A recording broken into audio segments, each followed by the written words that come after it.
the Holy Spirit will overshadow you, and the power of the Most High will come upon you.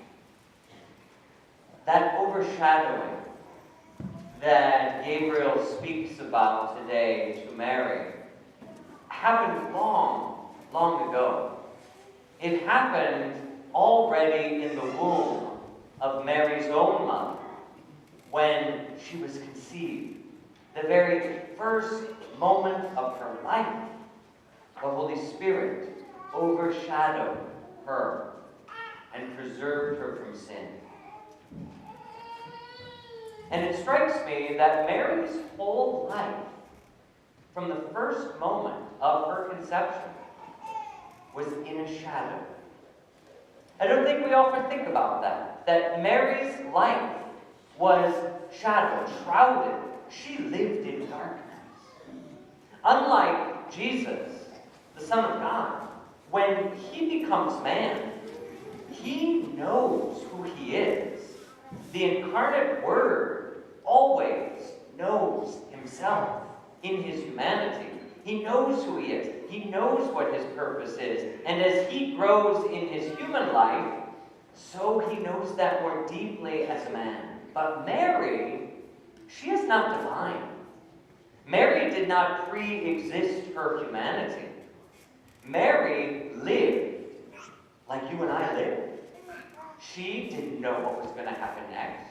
She didn't know what her life was all about. Imagine the confusion as a child trying to make sense of a world around her that was broken.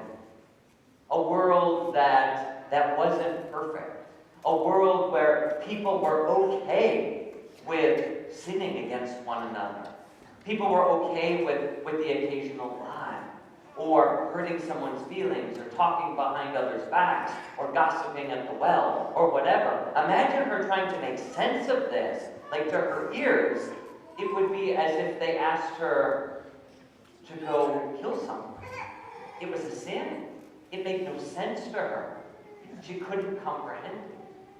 And I think sometimes, as human beings, we envy that about Mary. I know I've certainly had that thought, and I've heard other people express that thought. Well, if we had been preserved from sin, like Mary was preserved from sin, wouldn't it have been so much easier to avoid sin?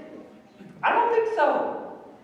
I think it was harder, because she was so different. She felt so outside. She was so cast out.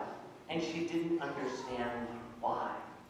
Why am I so different? Why am I not like anyone else?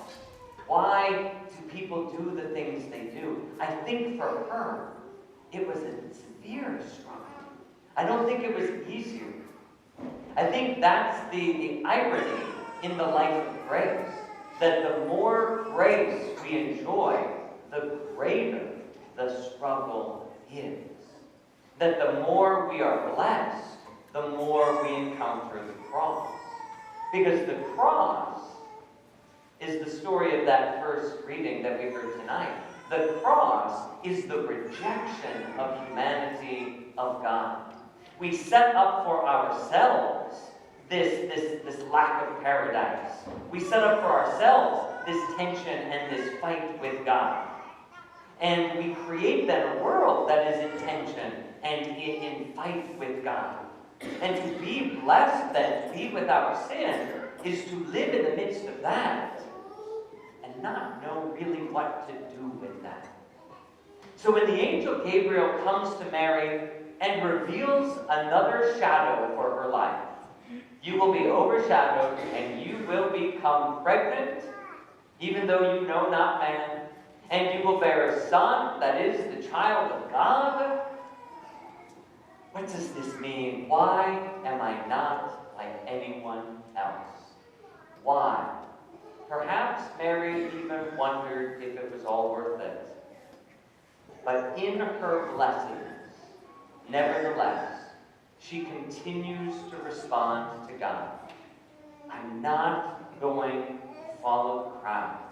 I'm not going to give up up and try to get out of this darkness. Because it's in this darkness, in this shadow, that I will find the light. It's in this shadow that I will see the light rising. You don't see the star until it is dark. When it's dark, you see the light shining. Mary had the courage to persevere even though she didn't understand, and to receive that blessing that she received, and then to give it as gift.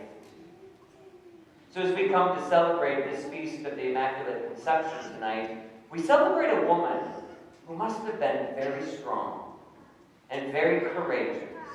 And every grace that was given to her, we have to understand, didn't make her life easier, but only increased the confusion and increased her suffering. So that when her son would die on the cross, she, more than anyone else, felt the pain of the sword pierce her own heart. And she, with him, died in some way upon that cross. Her great blessing would be a great suffering. But it was a suffering that would bring great blessing to all. So I guess whenever we find ourselves in darkness, and we find ourselves struggling with pressure around us, and we find the crowd going one way, we know we shouldn't be going that way, and I don't understand it. To remain in the shadow with the Lord, to remain the outcast, is okay. It's a place of blessing. It's not going to make things easier, but it will make things holier. And as we experience that blessedness, we too, like Mary, can bring Christ into the world and help someone else who sits in the darkness and doesn't know what to do to finally see the light.